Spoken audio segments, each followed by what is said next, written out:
Good day, everyone. My name is John-Luc S. Lorio, and I'm here in front of you to present my research paper on comparative philosophy.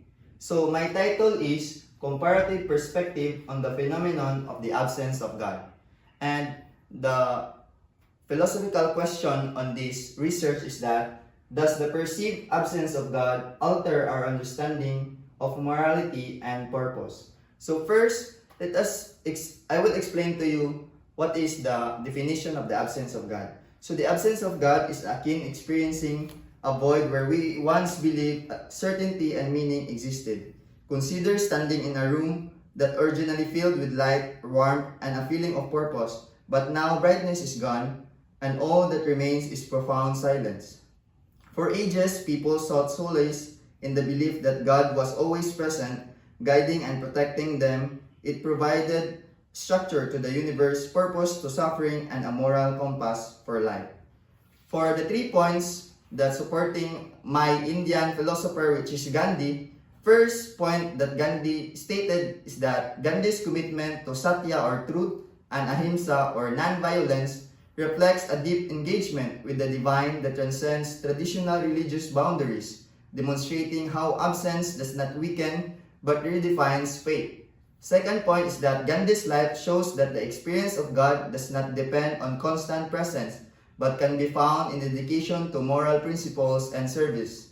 For the third point is that Gandhi's sense of absence and silence from the divine often deepened his resolve, showing that the absence can be a catalyst for greater faith and self-purification.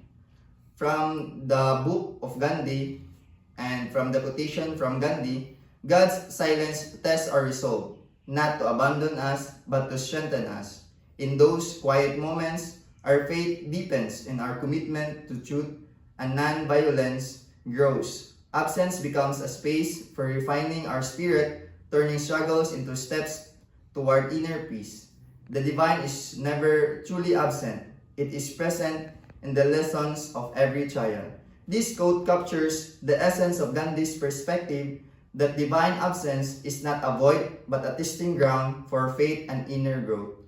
And for the 3 supporting point from my Western philosopher, which is Paul Ricoeur, Ricoeur's concept of conflicting interpretation shows that the absence of God creates diverse and sometimes conflicting understanding of existence, prompting us to wrestle with different ways of finding meaning. For the second point, Ricoeur argues that in the absence of a clear divine narrative, individuals are compelled to actively construct their own stories, shaping their identity and moral framework through personal experiences and reflections. For the third point, he suggests that the absence invites a balance between doubt and trust, challenging us to interpret our lives with a sense of suspicion, but also with a commitment to finding hope and meaning even when divine presence seems elusive. From his quotation, Paul Ricoeur stated that the absence of God is not a negation, but a provocation. It steers the depths of human interpretation. Every silence becomes a call to reinterpret, to reimagine the sacred within the folds of our own narratives. Absence becomes the space where faith is not diminished, but questioned and deepened. It is the hiddenness that gives meaning to our search. This quote highlights Ricoeur's view that the divine absence deepens our journey, compelling us to find meaning through interpretation, storytelling, and faith, even when certainty is out of reach. For the 3 points on the comparative philosophy, first is that the absence of God acts as a powerful catalyst for deeper spiritual and moral reflection. Second is both Eastern and Western philosophies acknowledge absence not as a lack but as an opportunity for personal and ethical growth. Third is faith is not bound to divine presence but can be enriched and reshaped in its perceived absence.